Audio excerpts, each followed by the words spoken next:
everyone, and welcome back to the Humbling Reality Podcast. I'm your host, Haley. And I'm Meredith. And today we are going to be doing part 2 of student responses. This was not supposed to be a 2-part episode, but it is now. So we kind of had to make a new intro. That's why, well, you've probably seen, you'll see these outfits like 3 times, but yeah. Sorry. So yeah, we'll just get into it where we left off. All right, let's move on to the next one. Let's rant about something else. For the best. Let's talk about, okay, so this is a long one. Yeah. But the ones after that are just a little bit shocking. So we won't have I feel like as much to talk about. Okay. Yeah, we'll do that. Okay. It is kind of long. Okay. Long story short, I'd been in need of an IEP / some sort of special education services since I entered that school. Side note, for those of you who don't know, an IEP stands for an individualized education plan, and it's a legally binding contract, and it's when you receive special education services. I remember my parents pushed for the school to do the necessary examinations. My first was in 2nd grade to my recollection. I had been dealing with a lot of behavioral issues and tremendous emotional challenges for as long as I can remember, and the results were deemed quote-unquote normal for not only that test, but a few others. I remember being continuously examined because while the school saw no issue, my parents were insistent that I got the help I needed inside of a school. More testing was done, and while noticeable difficulties were presented, I still didn't get the help I needed. When I asked my parents why, they explained that basically the school would not provide me help unless I was academically struggling. I'd always been in fairly good academic standing, so in theory, they wouldn't help me unless I could show that I was essentially failing. By this time, I was in 7th or 8th grade and experiencing severe depression and just an overall mental health decline. I knew I needed the help so bad that I was intentionally failing tests, not passing in homework, and just ultimately forcing the school to take notice of an academic struggle so that I would get help. I received my IEP in 8th grade and was given services and counseling based on my needs. Not guidance counseling though, LOL. I've always felt guilty for putting myself through that, but the immense hatred I have for the school's lack of care they put into special education and mental health inspires me to share to whoever will listen in hopes that it'll never happen again to anyone else. First off, before we even talk about this, thank you so much. Yes, thank you. For you. sending that in, because that is deep, that's traumatic, and I'm sorry you had to go through all of that because, like you said, it should not be that hard to get help to succeed in school. If it's quote unquote equitable, especially. That's what I want to say first. Haley, is there anything you want to start off with right off the bat? Okay, so reading this, I remember reading it. I think this was like maybe the first response we got, and I was like, holy crap. This is going to be good. And the reason is because, first of all, this isn't something that a lot of people think about unless they go through it and therefore need to like seek out those services or seek out any sort of plan to help them with learning. So because I didn't seek that out, this is never something I would think like, I wonder what the process is like, or like how traumatic it can be if like you aren't heard after going through the process and still not fitting their criteria.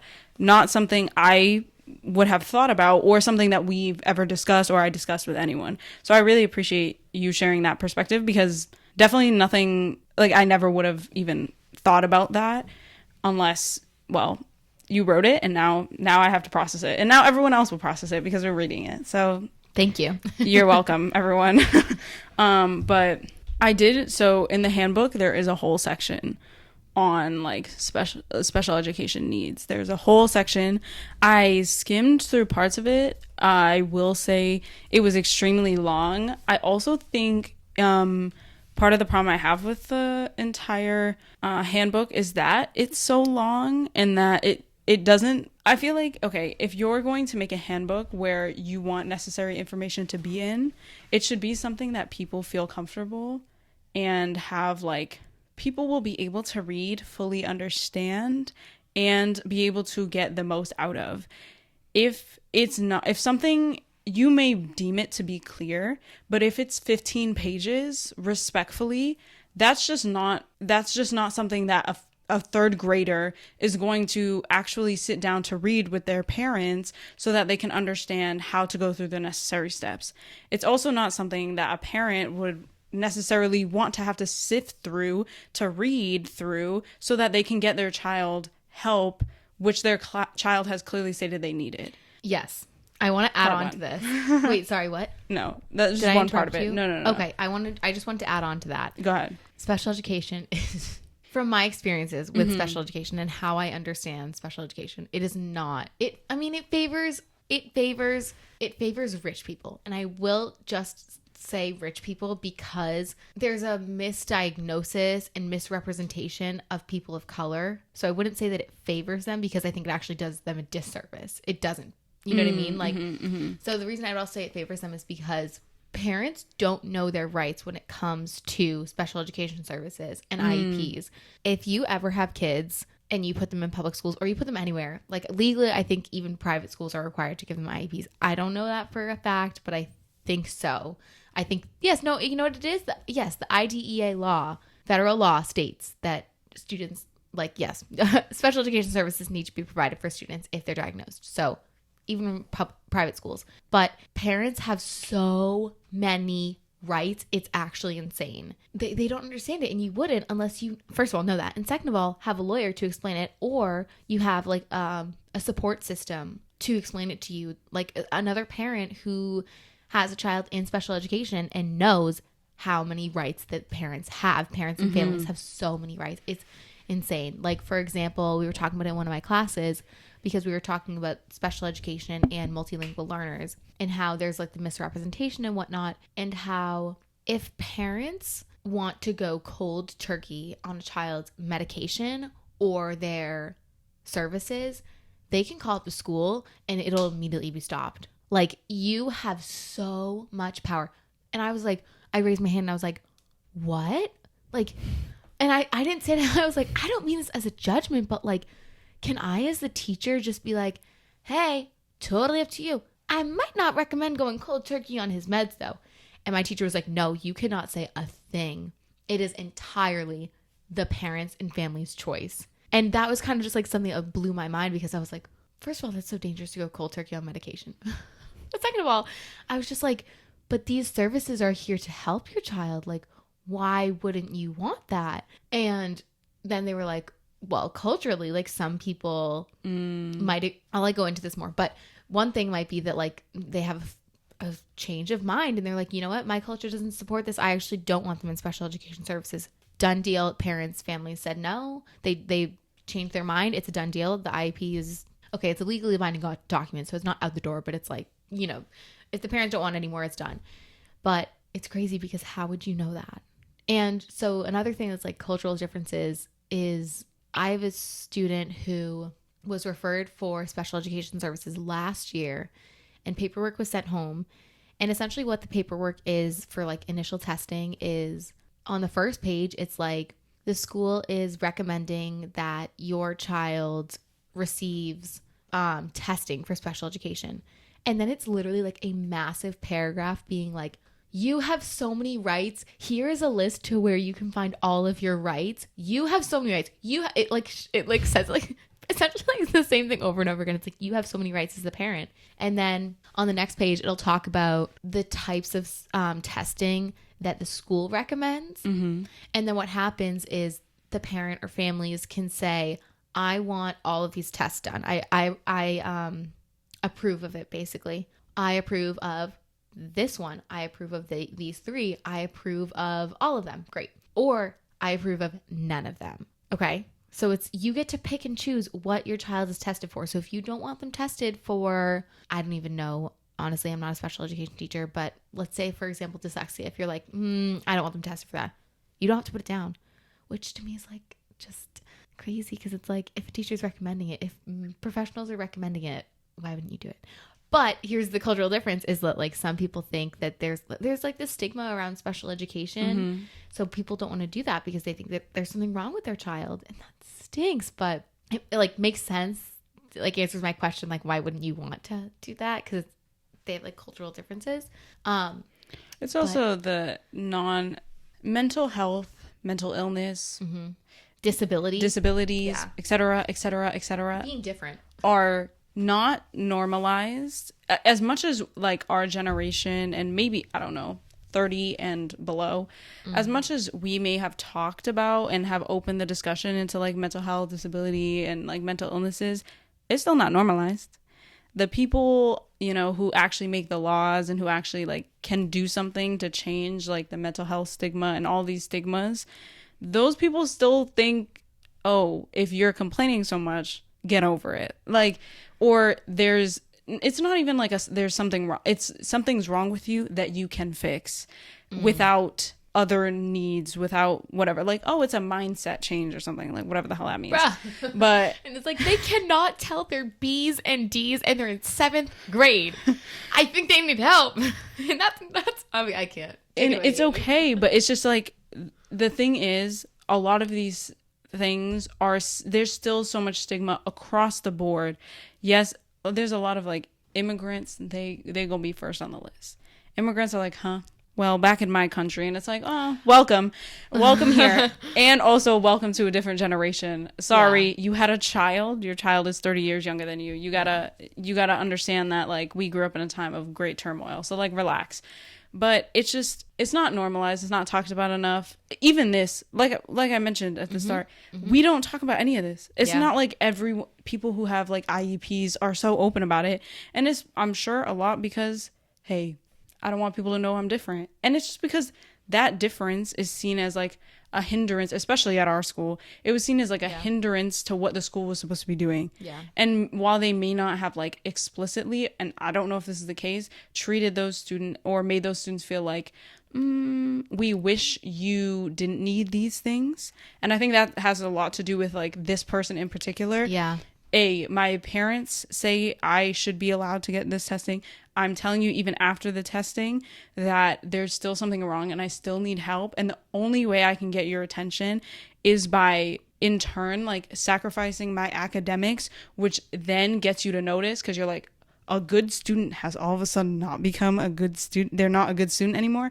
Like we got to ring the alarm because maybe they get the test grade that we want, or they won't go to the school that we want them to go to.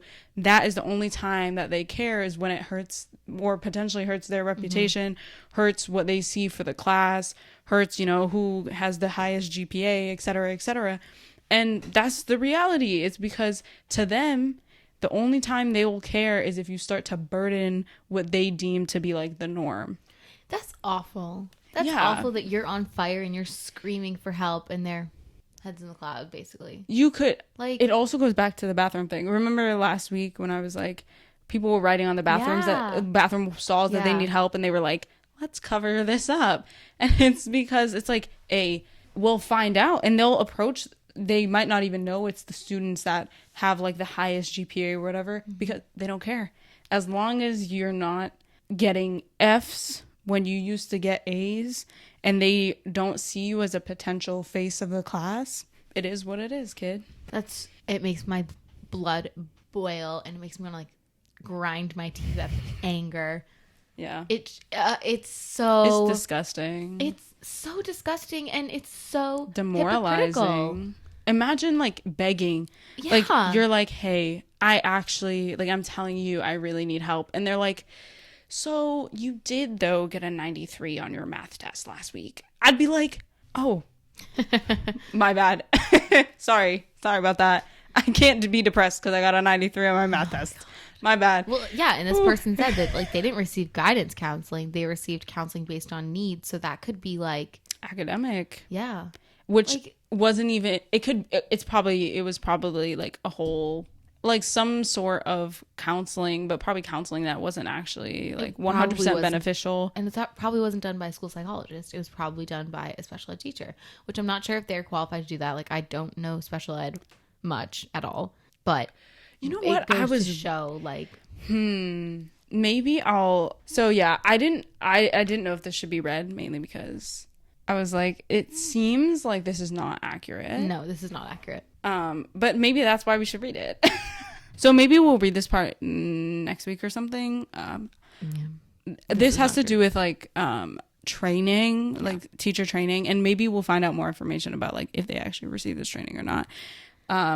And maybe we'll like come back with it next week. But I think it's interesting because in light of that response and in light of the conversation of like special ed teachers and like who's qualified in things, I think it's interesting because based on the training section, I was kind of getting the impression that teachers received a lot of extensive training in certain things that I didn't see come to fruition in school. But if maybe I'm wrong. All right, Regardless. we're gonna finish up with our last last quick three. So one person said they had an English teacher yell out the N-word from a book and disregard students saying they're not okay with them saying it, but they ignored their feelings on the matter.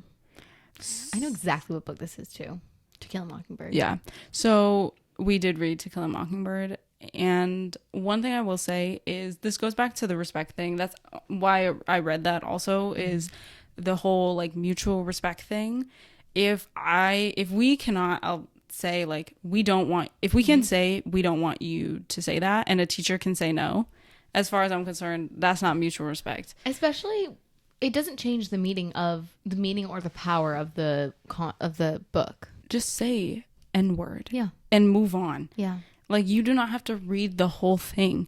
I actually, this was a conversation I think we had in one of my classes when reading To Kill a Mockingbird, was the importance of the importance of reading something the exact way it was written. And I was like, respectfully, you don't need to do that. Yeah. If students say no, like if they're not comfortable, especially since you have so many minority students, just, you can pass up on a word. Yeah. I promise. It doesn't change the meaning of it.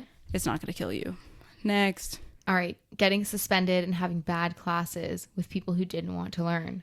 I'm curious to know more about this, because why'd you get suspended? And I get the having bad classes with people who didn't want to learn, because I think it goes to who they care about. Once again, like who they put their resources into, like which teachers teach which classes, like how much effort they put into them, knowing what classes they are. And some of those times it's like the kids who are like C students, they're treated like they are C students, and the A students are treated like they're A students, because but they don't discriminate, guys. Yeah, we ain't nobody say that. They said that. We will never agree with that. No. Okay, what's the last one? Last one. Getting in trouble for not letting a male teacher take a photo of me on his personal camera. Pedophile vibes. He wanted a photo of every student. I don't know this teacher. Do you? I do not. I read it and I did not know who that was. I'm assuming that means it was very recent. No, I think it's older than us. I'm going to look it up. Maybe. I don't know the names of teachers nowadays, but I will say I don't believe this is the first time something like this happened at the school. There's been a lot of what I consider like breaches of... I think there's like respectable things to do in school settings. I don't consider that to be one of them. This isn't the first time that a teacher has asked to do something or has suggested or crossed like lines before. There's been many boundaries that have been crossed. Mm-hmm. So it's not surprising. Does it happen probably at every school? Yeah. Did they do anything about it? No. Now, I'm sure they did absolutely nothing about it to help you. And I'm very sorry for that. All these stories, heartbreaking. There was some... Let's end on a good note. Yeah. Is there anything else we want to touch on with these ones? I agree with what you said. I think everything's just... It's disappointing. It's not what it's supposed to be. Like, yeah. This isn't what your school experience was supposed to be like, in my opinion. At least. No, I would... I definitely think with what we've heard, this is abnormal. And even if it's not abnormal, it should be. Like, yes. If other schools operate in this way, and if people are thinking like it's not that bad, I question if that is like, I feel like that just means that every school has crossed the line instead of... We need to rework the education system. Instead of just, the line... Yeah, it just means the line is too skewed away from students in the first place. Yeah, I agree. That's a good way to put it. Okay, positive note to end on, I guess. Positive notes, they both essentially said the same thing. I would 1000% agree with them. This school brought me my best friends that are now my family, and some teachers who are still in my life today. I'll forever be grateful for that. And then the other one was having friends that you can trust. I wouldn't say there's teachers who are still in my life. Like, I follow them on Instagram and I'm friends with them on Facebook, but I'm not like friendly with them. Like, I don't go hang out with them. But having friends you can trust and friends that are like family, absolutely. I agree. And I think like I overheard a parent say this to another parent of the school, and they were like, something about these kids, like they all just have such good characters and they know how to be good people and good friends. And that's why we like hate the school. Like we don't like the school, but we're grateful for that kind of thing. I mean, I think that's a generalization. I really don't think it has anything to... The school did not teach us character in large part. I think we went through a lot together.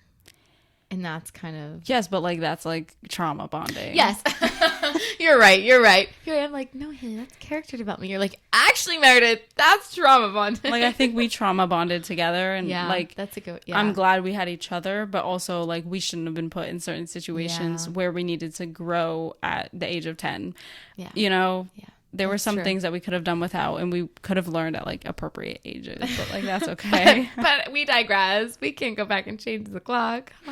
It's fine. All right. So to end this, to kind of wrap it up, Haley's going to read a law that she found that kind of answers some of our questions about what students are entitled to when they think they need services of any kind. Yes, especially with like educational needs. Yeah. Haley, why don't you take it away, and then we'll kind of talk about what was missing. Yeah. We're saying this part because after everything, when I was going to edit, I was like, I feel like we could have added a little bit more, opened the discussion a little further. So let's do that. Okay. I found this. I'm going to cite my sources. The Legal Informative Institute, I think it's at Cornell. I think they just provide access to a lot of the laws, the federal laws. So it's part 4, Determination of Eligibility and Educational Need. That's the title. This is a quote. Okay. Upon completion of the administration of assessments and other evaluation measures, A, the determination of whether the child is a child with disability as defined in section 14013 of this title and educational needs of the child shall be made by a team of qualified professionals and the parent of the child in accordance with paragraph 5, whatever. That was the whole quote. Okay. So the only reason I'll explain why I read it.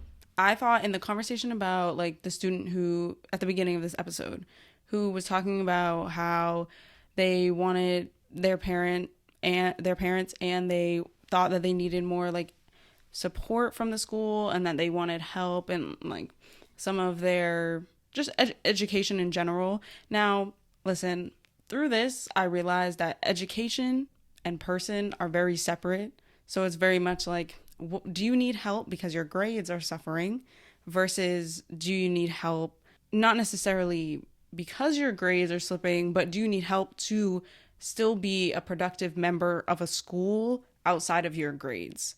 Or maybe, it maybe could potentially affect your grades later on, but right now is not doing so. There are two different things, and the laws seem to really appreciate more that, well, they tend to underscore like, oh, you're doing fine.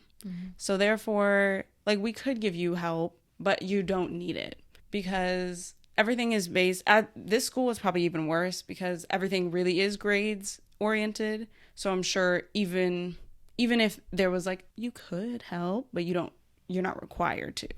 It's like, oh, well, they have an A. We don't care. I wonder how they got to that conclusion. What conclusion? That basically the law states that educationally, if they're, or academically, if they're doing fine, they don't legally need services like so outside of I don't know if the law suggests that the law states that, but it's more that you go through obviously a series of tests and then a number of like professionals decide basically if those tests should warrant that you need educational help. But the thing is, if part of those tests, if you do well on those tests in areas that basically what I'm trying to say is if you go into it being like, we are testing for if this child needs educational support, then if the numbers don't line up with that, it doesn't mean they don't need other support. Right. It just means that educationally they don't need a boost. And it's like, yeah, but that doesn't address the underlying issue, which is the fact that it could in the future, or you still have a responsibility. They're still a child, and while in your care or while they're going to school, you don't feel like you have a responsibility to at least provide them with some resource. It doesn't need to be educational help, but if all schools don't have counselors, then it's just a fine line. It seemed like this student needed some sort of support, but the only way to get some sort of support from this school was to go about it this way. Right. Because we don't have counselors like we talked about. And even if you did want, like, you know, it's not equitable to ask someone to get a therapist. No. Like, that's unreasonable. So at the end of the day, what are the options if educational support is potentially the only way to get other forms of support that you might need, like a therapist or a counselor? Mm-hmm. And if that's the only line to get there, I don't know. I'm not saying the law is bad. Hey, can we write a new one? Can we have another one? I think counselors should be mandated in public schools or publicly funded schools, especially if you have kids from all different backgrounds coming together. Private schools, you can't mandate things. Yeah. I get it. It is what it is. But I think they should have counselors. But I'm just saying. Public schools, there's just so many different types of kids. Yeah. For you to suggest in any way, shape, or form that, like, oh, you know, you can talk to a teacher. But no, they wouldn't even let us do that. They frowned upon the relationships. You're right. And we talked about this in the episode, but something needs to be figured out. Because after hearing that story, it felt like a lot of things failed. And I think one of the major parts of that is that when you're in school, I understand the focus is on education, but they're young. Like, we grew up in school. And the argument for that is, how can you expect them to perform well if they can't even get in the headspace to perform well? So when you think of, like, anxiety, for example, if they don't have the tools to regulate themselves, we'll say, they cannot learn to their best or to their highest extent. So that's and other argument for it. Yeah. Like, behavior wise, I feel like a lot of kids at school, they were viewed, you're a kid who acts out a lot. And I'm like, we don't know.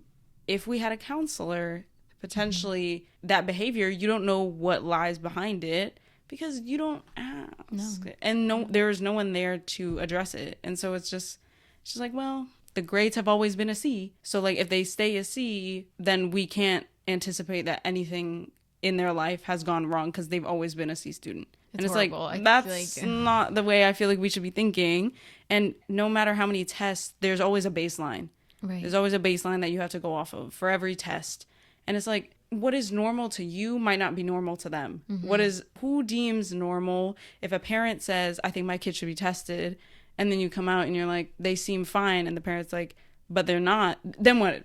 And it's like, okay, so that's just the end of the conversation? Well, then it moves to psychological path. Once you filter out cognitive, then it goes to psychological. But that's where our school didn't step in because there was no psychological help. I don't know. I just feel like it's so sad. Yeah. System is very broken. Very broken. Let's undo that. Okay, that's all I wanted to say to end this episode. Okay. So, yeah. To those who celebrate, happy holidays. And oh, yes. We'll catch you guys next week. Okay, thank you. Bye. Bye.